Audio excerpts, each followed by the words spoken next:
Dobrý večer, dobrý večer, dobrý večer.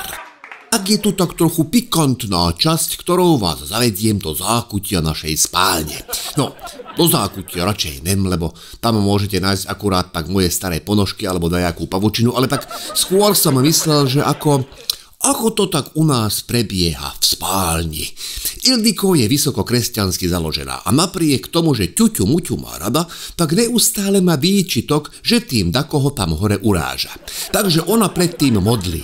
Čo teda neleze trochu na nervy, lebo nemám pocit, že by pán Božka zaujímalo zrovna kúkať, jak máme sex. Myslím, že má možnosť kúknúť si aj lepšie porno ako nás v spálni, ak by teda chcel. Čo asi nechce, ale človek nikdy nevie. Väčšinou ju zruším, že seriálmem povedz už amen, lebo mne o chvíľu začína v telke Real Madrid. Čo samozrejme erotiku už náladu v našej spálni nevylepší. Problém mojej ženy je v tom, že ona nevie na rovinu povedať, že čo by jej v posteli páčilo. A tak je to vždy len, že pokus omyl. Napríklad mi povie, že lacikám, pomasíruj mi nohy. A ja mám pocit, že chce masáž. Ale jak jej dotknem palca na nohe, tak začne vydávať zvuky, jak pornoherečka v poslednej minúte hodinového príbehu. Hovorím, čo je seriálem, bolí? Ona tak kúkne na mňa, že nebolí, pokračuj. Tak jej rovno spýtam, že či chce sex a ona, že lacikám, všetko si pokazil. A že som není spontánny. Ale keď som ju minule vyhodil na stôl v kuchyni, tak jej tiež nelúbilo, lebo jak som strhol obrus, tak spolu s ním som strhol aj taniere, čo sme dostali od jej Aňuci ako svadobný dar. Plus fľašu borac pálinky, čo ma teda mrzelo viac, plus teda najviac jej na mojej spontánnosti vadilo, že som si nevšimol Ágoštona, ktorý sedel v obývačke a kúkal na nás. Našťastie sme došli len do fázy trhania obrusu, čo vyhodnotil ako hádku, takže ho to emočne neranilo, lebo to máme doma pravidelne. A teraz ja mám nervy, lebo keď som videl, čo s ňou robí masáž palca a ona mi zahlási, že lacikám, idem na masáž, tak ako som dosť stresovitý. Ani radšej nepýtam, že či ide k masérovi alebo masérke. Ono je to asi jedno. Aj keď je pravda, že by mi menej vadilo, keby mi manželku pretiahla žena, ako keby to bolo chlap. No proste trpím. Lebo viem, čo s ňou robí masáž a rovnako tak viem, čo so mnou robí, keď idem na masáž. Na ktoré masérky sú proste velice odvážne. Pri ktorých viem, že nebude nič, lebo pri masáži nôh už pri kolenách robia otočku a potom sú také, čo nenápadne brnknú o vajcia a čakajú, aký bude reakciou. Minule ma jedna domasírovala Thajka a pýta ma, že deep masáž. Toľko ešte viem po anglicky, že deep je hlboko, no tak si vravím, že asi mi chce na záver urobiť nejakú hĺbkovú masáž, tak teda hovorím, že OK, len som dúfal, že nejde strkať prst do zadku, ako pri kontrole prostaty sa mi stalo. No, tak vravím, dobre, a ona, že 50 €. Hovorím, za čo? Za to, že trošku pritlačíš. Potom trošku zreteľnejšie v rámci jej thajského akcentu vyslovila svoj návrh a to nebolo, že deep masáž, ale že dick masáž. Tak si vravím, dick more, to som odmietol, lebo 50 €, to by musela teda vyzerať trošku menej rozmerne a menej staro.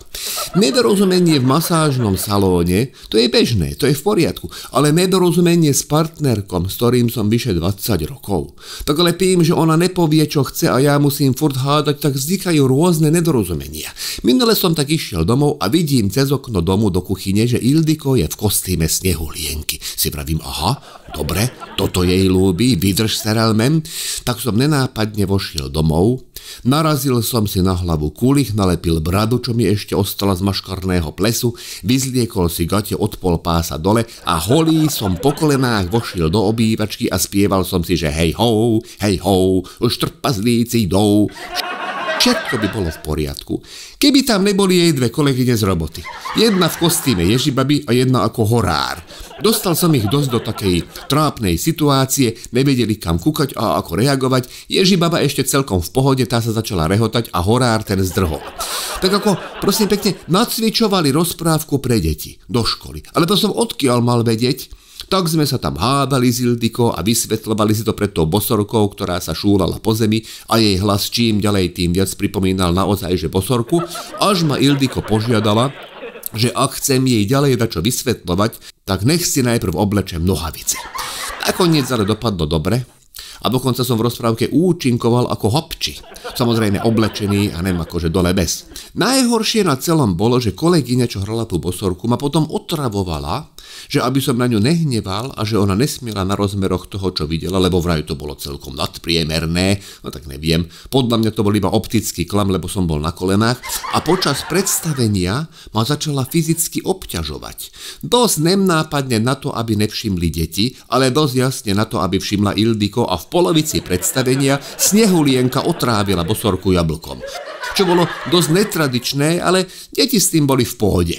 Hlavne preto, že tým skrátila dĺžka predstavenia asi o polovicu.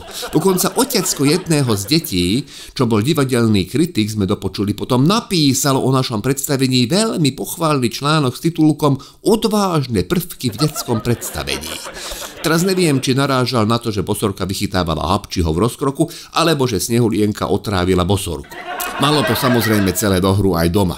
A darmo som Ildiko vysvetloval, že trpazlík toho na javisku oproti bosorke moc nezmôže a že by bolo divné, keby som ju tam uškrtil. To by asi na deti nemalo dobrý vplyv a bolo by to politicky nekorektné voči menšine liliputánov. Ďalším zvláštnym javom v našej spálni je situácia, keď ma Ildiko začne obťažovať zo sna. Ona keď má erotiku sen, tak jej nestačí si ho prežiť v tom sne. Ona potrebuje mať okamžite nejaký fyzický kontakt a začne po mne cápať. Čo by mi až tak nevadilo, keby mi nehovorila Leonardo, Antonio alebo Jason, podľa toho, či sa jej sníva s DiCapriom, s Banderasom alebo so Stathamom. A ja ešte musím naskočiť na rolu a hovoriť s ňou anglicky alebo španielsky v prípade Banderasa. Čo som pochopil po pár pokazených zážitkoch, keď som na ňu prehovoril ako jej muž a ona mi vynadala, že ak ju už nedokážem poriadne uspokojiť ako manžel, tak nech aspoň pekne dabujem fešáka, ktorý sa jej sníva. Takže čo som ja Jiří Pomeje, aby som daboval ešte aj v noci? Hlavne, že mne keď sníva so Sandrou Bulldog, tak ma nenechá na pokoji a zobudí ma skôr, jak jej stihnem rozopnúť pod przenku. Teda Sandre Bulldog v sne, aby sme v tom mali jasne, ne, že Ildiko. Ešte nikdy som nedostal ďalej. Minule sa mi tiež s ňou snívalo a jej vravím: Sandra, poďme dať rýchlovku, ani nevyzliekaj gaťky, len vyhrň sukňu, lebo keď hentá, čo vedľa mňa leží, zistí, čo deje, tak máš po vtákoch. No lenže Sandra Bulldog na to urazila, zobrala bekel od smeťáka a šmahla mi ho do ksichtu. V realite som dostal facku od Ildiko, lebo tú vetu, že daj dole gaťky a vyhrň sukňu, som povedal zo spánku dosť nahlas. A v tomto si boli so Sandrou dosť podobné, lebo aj ju to urazilo. Tak som jedným razom urazil aj svoju manželku, aj svoju virtuálnu milenku, ktorú som ani len vo sne nikdy nešmykol. To sa nevie moja žena obetovať, že miesto, aby ma zobudila, tak by mi ju pekne nadabovala. Aj keď Sandra v slovenčine so silným maďarským prízvukom, neviem, či by to nespôsobilo výpadky erekcie. No, tak teda vidíte, nemám to z Ildiko jednoduché. Ak chcete za týždeň stihnúť nemže jednu, ale 2 epizódy Láslovho týždňa, tak choďte na toldo.app, stiahnite aplikáciu, staňte sa odberateľom a budete mať viac Lásla ako ktokoľvek iný. Môžete mať špeciálny epizóda, môžete mať iný exkluzívny obsah a môžete vyhrať zaujímavé ceny ako napríklad CD, tričko alebo lístky na naše predstavenie. Hovorím samozrejme o CD Krímeš, čo je určite zaujímavé. Tak neváhajte a poďte na toldo.app. Teším na vás opäť o týždeň pri Viszont látás.